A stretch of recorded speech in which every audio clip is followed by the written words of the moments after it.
గురుగ్రామ్ కు చెందిన 20 ఏళ్ల రాధికా యాదవ్ అనే జాతీయ స్థాయి టెన్నిస్ క్రీడాకారిణి కన్నతండ్రి చేతిలో దారుణ హత్యకు గురైంది. జూలై 10న అమ్మ బర్త్డే సందర్భంగా ఆమెను సర్ప్రైజ్ చేయడం కోసం వంట పనిలో నిమగ్నమై ఉన్న రాధికాను ఆమె తండ్రి దీపక్ యాదవ్ తుపాకీతో కాల్చి చంపాడు. కూతురి సంపాదనతో బతుకుతున్నామని గ్రామస్తులు అవమానించడం, రాధిక తన మాట వినకుండా టెన్నిస్ అకాడమీ నడుపుతుండటంతో దీపక్ యాదవ్ ఈ దారుణానికి ఒడిగట్టాడు. రాధిక హత్యకు ఈ రెండే ప్రధాన కారణాలని పోలీసుల ప్రాథమిక విచారణలో తేలింది. అయితే జ్వరంతో బాధపడుతున్న రాధిక తల్లి మంజు యాదవ్ ఆ సమయంలో విశ్రాంతి తీసుకుంటుంది.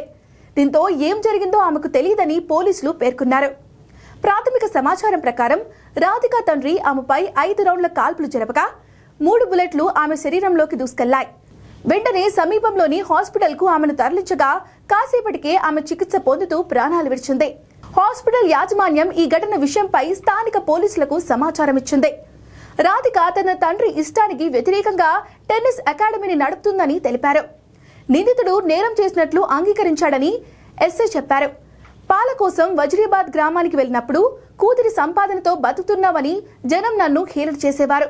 ఇది నన్ను ఎంతో ఇబ్బంది పెట్టింది. కొందరు నా కూతురి క్యారెక్టర్ని కూడా ప్రశ్నించారు. దీంతో టెన్నిస్ అకాడమీ మూసేయాలని నా కుమార్తెకు చెప్పాను. కానీ ఆమె ఒప్పుకోలేదు. ఇది నా గౌరవ ప్రతిష్టలను దెబ్బతీసింది.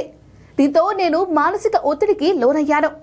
ఈ టెన్షన్ కారణంగానే నేను నా లైసెన్స్ రివాల్వర్ బయటకు తీసి కిచెన్లో వంట చేస్తున్న నా కూతురి రాధికపై కాల్పులు జరిపానని దీపక్ యాదవ్ తెలిపారు.